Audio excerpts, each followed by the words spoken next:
Message au studio, ça vous dirait d'arrêter de faire des remakes inutiles, ça devient énervant à force.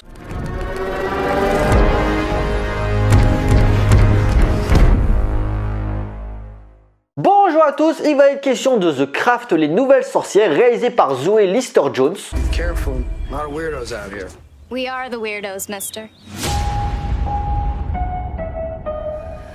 L'histoire suit Lily, une adolescente solitaire dont la vie se retrouve bouleversée quand sa mère Hélène décide d'emménager chez son nouveau petit copain Adam et ses 3 fils. Néanmoins, au lycée, Lily va faire la rencontre de Frankie, Talby et Lourdes qui pratiquent toutes les 3 la sorcellerie. Cependant, des événements étranges vont arriver et Lily va découvrir que ses pouvoirs ne sont pas le fruit du hasard. Dernier film que j'ai vu avant le reconfinement et franchement j'aurais très bien pu m'en passer. The Craft est un remake inutile d'un film qui était déjà pas terrible. Je vais déjà me faire taper dessus car je veux bien que le film original ait marqué à sa sortie certaines adolescentes, mais de là à dire que c'est un film culte, faut quand même pas déconner. On parle de The Craft quoi, le seul truc que je me rappelle un petit peu c'est son casting. Car certaines actrices ont eu une belle carrière par la suite, Robin Tunney qu'on verra plus tard dans la série Mentalist, et surtout Neve Campbell qui sera devenue une star grâce à la saga Scream. Mais pour le reste franchement non. Et quand j'ai vu il y a à peu près 2 ans que Blumhouse allait faire un remake de ce film, c'est à peine si je m'en souvenais. Je veux dire, vous voulez faire des remakes, dépenser de la thune pour des trucs qui en valent la peine. Car faire un remake, ça part pas forcément d'une mauvaise intention, mais faites en sorte que le film apporte quelque chose par rapport à l'œuvre originale, car c'est pas le cas ici. Et pour ce qui est de The Craft version 2020,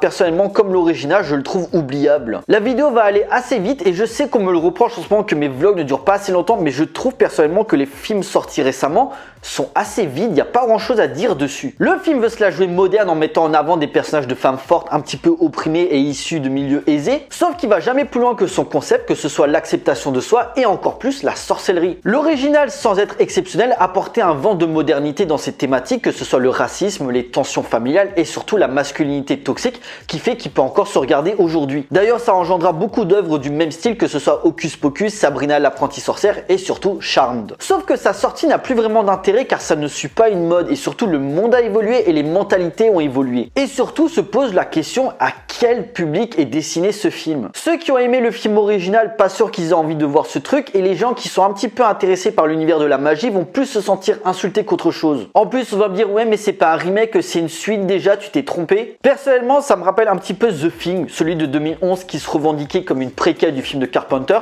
sauf que ça piquait, pas ça reprenait, ça piquait l'essence même du film de Carpenter avec les mêmes thématiques, les mêmes scènes, et t'avais juste la scène post-générique qui faisait ah mais en fait non c'est un préquel. Et là c'est pareil, c'est exactement la même chose que le film de 96 et t'as la scène finale qui fait ah t'as vu c'est pas un remake c'est une suite.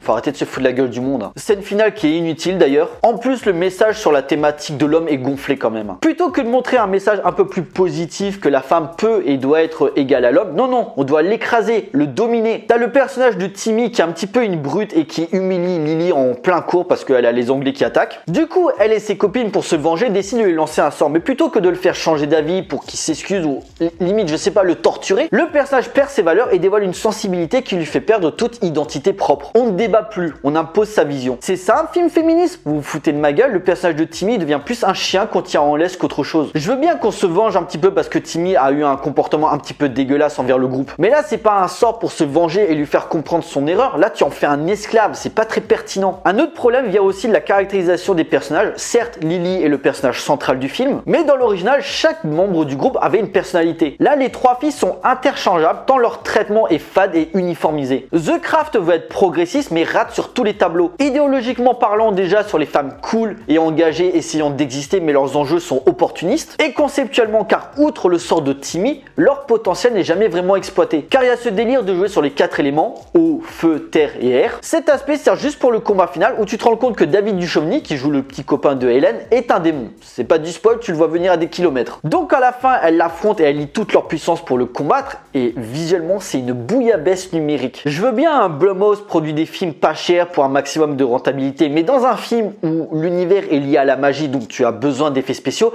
essayez quand même de mettre les moyens pour être crédible à l'écran. Sérieux, cette scène est digne d'un final d'un épisode d'une série comme Buffy et Dieu sait que j'adore Buffy. Mais il doit quand même avoir un minimum de différence entre un film et une série, surtout une série qui a plus de 20 ans quand même. Les effets spéciaux ont 20 ans de retard, c'est aberrant. Pour le reste, outre les mauvais visuels, ça joue pas spécialement très bien et que tu sois un garçon ou une fille, pas sûr que tu sois investi dans l'histoire et les thématiques. La mise en scène sonne sonne trop années 90, rien que la BO qui est totalement dépassée. La balance entre l'image de la femme et l'aspect fantastique ne trouve pas un bon équilibre en termes de divertissement et d'horreur. Ah oui, parce que ça ne fait pas peur en plus. C'est pas malaisant, c'est pas gênant, il n'y a aucune tension, ça m'effleure à peine ton truc. Et à aucun moment le film te questionne sur ta façon de te comporter, ta vision que tu as de l'homme ou encore tes sentiments intérieurs pour pousser plus loin ta réflexion. T'accepter en tant que femme et ta sexualité, ça gratte juste la surface. C'est un teenage movie bas de gamme avec quelques éléments fantastiques en plus. Mais où la mise en scène de la réalisatrice qui a surtout bossé dans la télévision se révèle incapable de transcender un sujet qui sur le papier avait tout pour parler à une nouvelle génération. En conclusion, The Craft, les nouvelles sorcières, se révèle aussi bien inutile que malhonnête dans ce qu'il veut dénoncer, mal joué, mal filmé et flippant à aucun moment. Le film est une zèderie essayant sans talent de moderniser une œuvre qui n'en avait pas besoin. Entre les clins d'œil grossiers au film de 1996 et les nouveautés apportées servant plus d'artifice facile qu'autre chose, ressemblant plus à un épisode pilote d'une série qu'on aimerait voir annulée dès sa première diffusion, l'œuvre originale avait le mérite de respecter la place de la femme et d'aller au bout de son concept, ce qui n'est clairement pas le cas ici. À oublier direct. Voilà, cette vidéo est à présent terminée. J'espère qu'elle vous a plu. N'hésitez pas à liker, à partager auprès de vos amis si vous en avez. N'hésitez pas à me laisser des commentaires pour me dire ce que vous avez pensé du film. Pensez à me suivre sur Facebook, Twitter, Insta ou encore Tipeee ou Utip si vous voulez soutenir la chaîne. Et pensez à vous abonner et à mettre la cloche, c'est très important pour moi. Pour nous, on se retrouve pour une prochaine vidéo. D'ici là, portez-vous bien, allez voir des films. Ciao.